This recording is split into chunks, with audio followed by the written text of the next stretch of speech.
Hello, we're here with Tomas Savino, CEO of Prospanica and National, and he has been very, very kind today to give us the time to talk about an initiative that started about a year ago, right? Or Yes. you just have your first anniversary, the Center for Social Justice.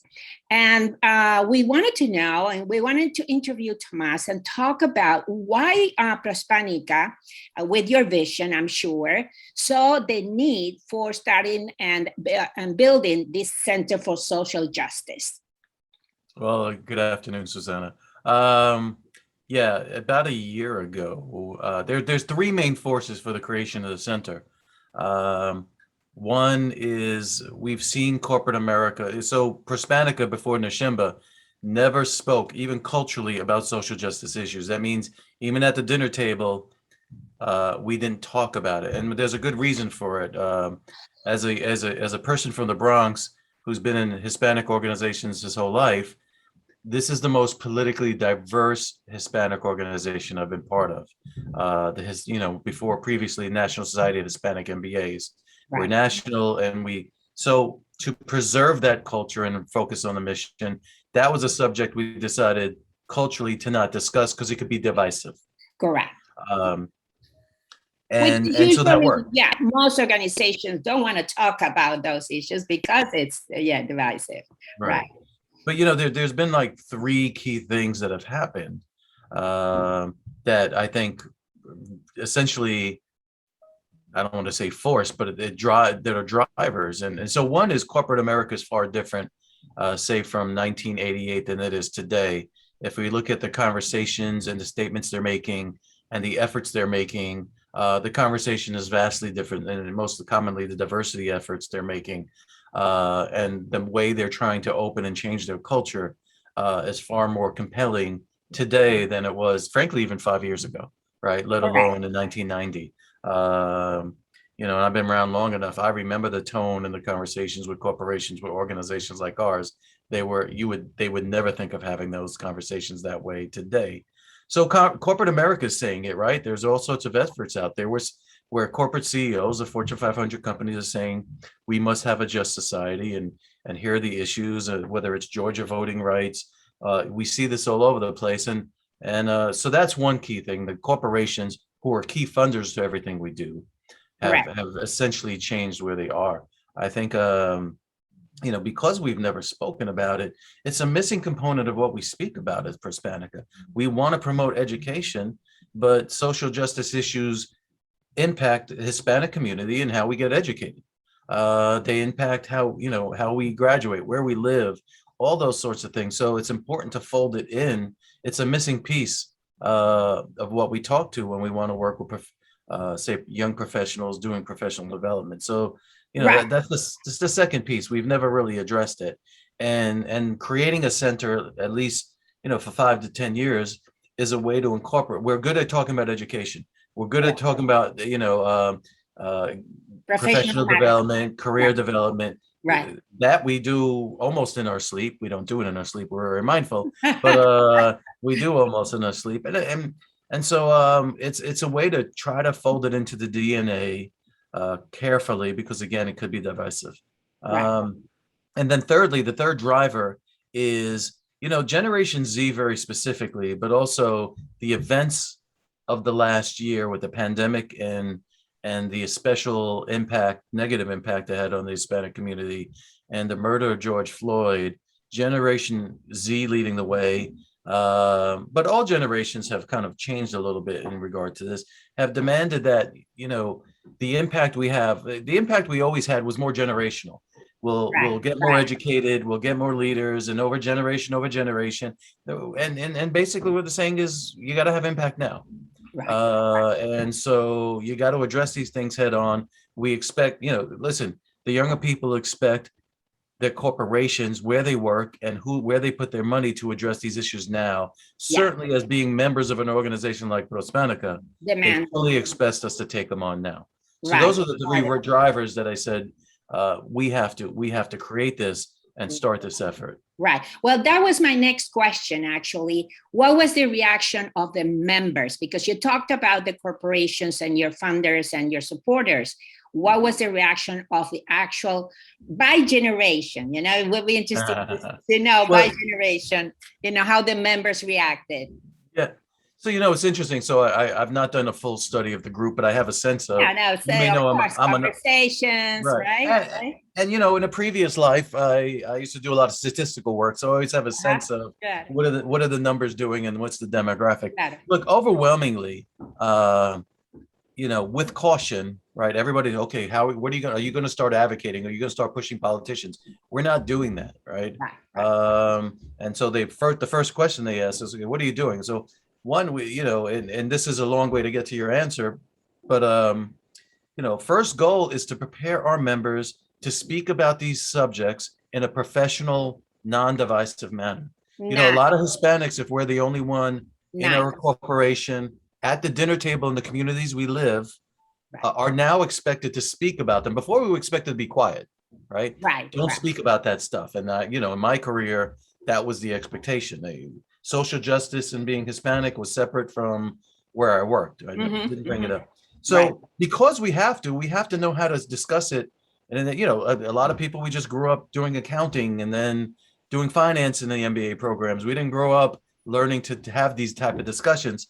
So this is it's a professional development, another way to teach our professionals wherever you go, it doesn't matter what your politics are, you can speak about this in a professional, non-divisive manner. And then it's a way for the organization as a whole to start researching these things and learn a lot more. And the relationship of social justice and Hispanic business, not a subject that's really deeply explored. So what's the reception been? So overwhelmingly positive once they get those answers, right?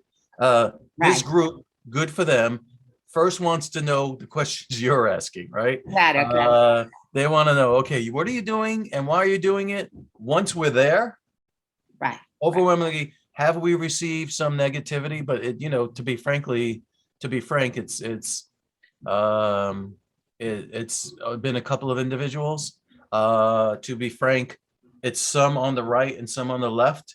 You never like to read it. You never like to see people questioning your Latinidad or something like that because you're not doing this or that, or you shouldn't be. Generationally, I'd say the younger people are far more for it in general. Some younger people want us to move harder, faster. And there are other organizations for that, right? I mean, we have Unidos US, we have LULAC.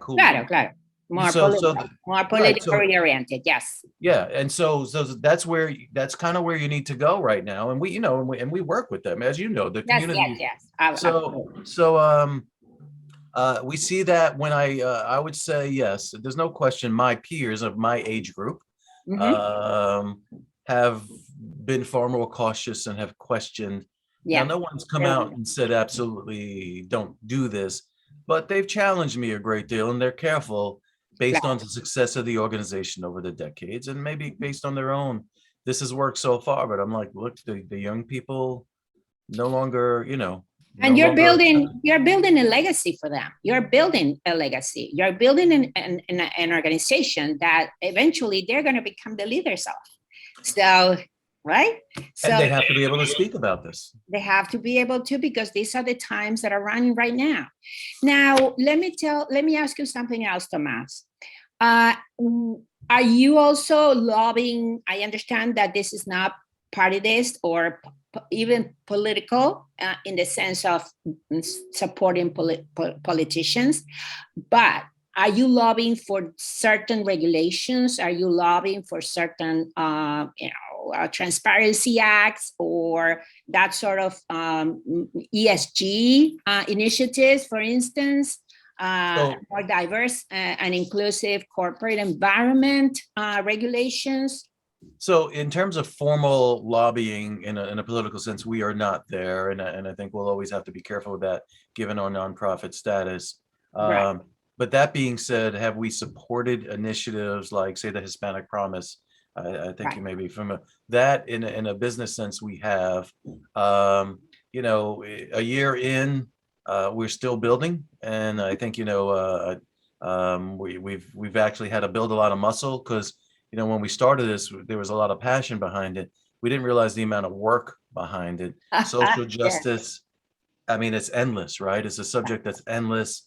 And stuff comes up all the time, whether people are trying to attack the Capitol, or a movie comes out and it's not representative. People feel the right thing. So these are important subjects. right. So we probably won't be doing any sort of lobbying right now.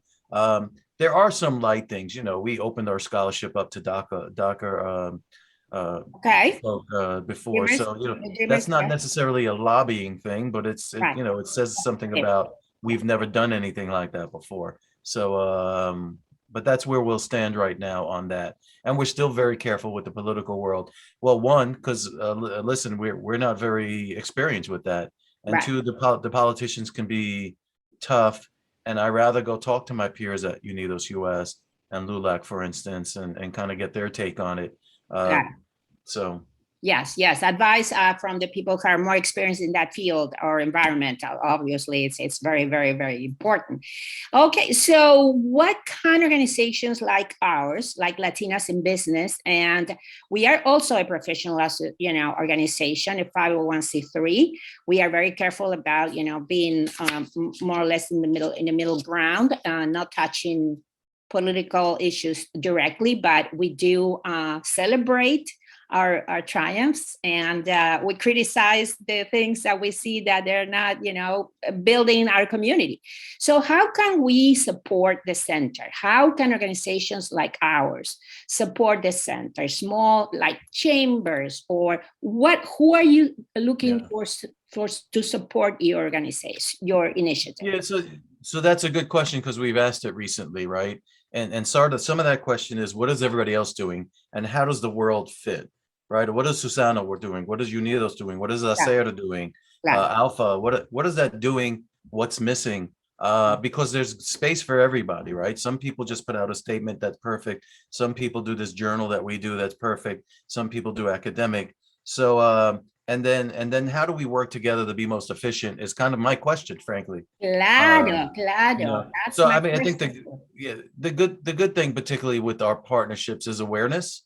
And I've the organization I've talked to, I've had about it. They love that I'm going there, uh, and they're offering help with their expertise. Mhm. Um, but it's a blank slate initiative that even last year there was nothing in the budget for. It wasn't part of the plan, and as you know, we couldn't even hire anybody for it. So Right, I think it's all the support that comes with a relationship like ours between our organizations, right? right. Um, it's providing speakers, it's providing awareness, and let me know if that construction, if you hear it, if it's bothering No, you. no, Also, it's fine. So far, so um, good. we are building, fundraising efforts. Dell Technologies, within a few weeks of us announcing this, jumped right in. Nice. We've had to build first muscle. And what I mean by that is I created an advisory board, and I don't know if you had a chance to look at the advisory board.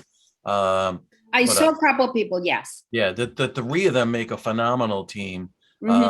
And then we built what we call a thought leadership committee, which is our chapter leaders. We have four of them, which they had to really kind of qualify for. It was pretty thorough.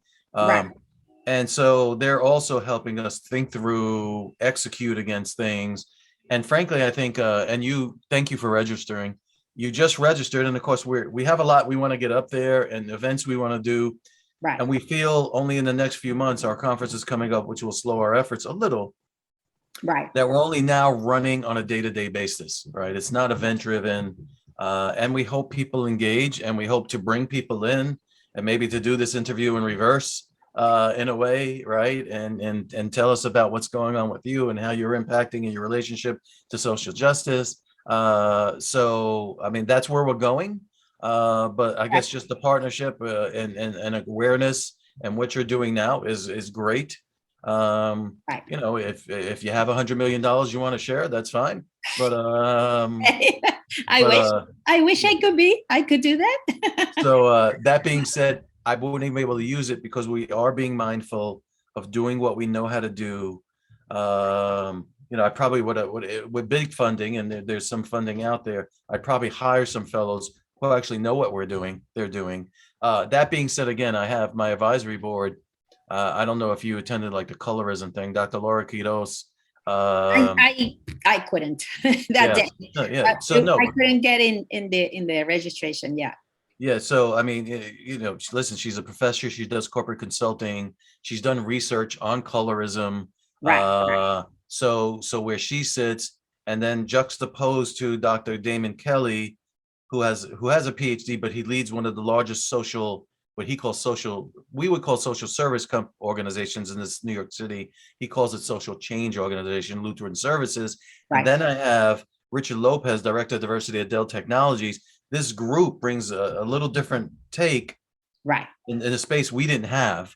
And what they provided is frankly a work of passion and a lot of time, Right. Right. which Right. we're very thankful for. So that's what we had to build up because we didn't have it.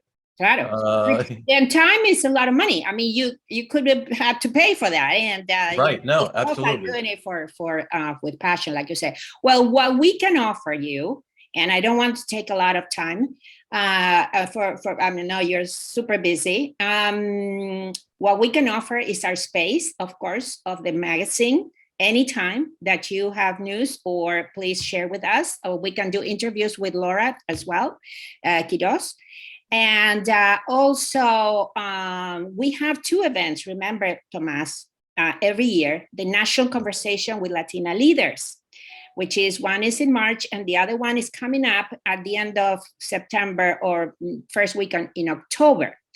And we are going to talk, and those are the two events where we talk about these issues in the Latina space, for from entrepreneurs, from women running for office. Last year we did regain the Latino power to energize the vote. So we will reach out to you for this October and see what we can do with the collaboration.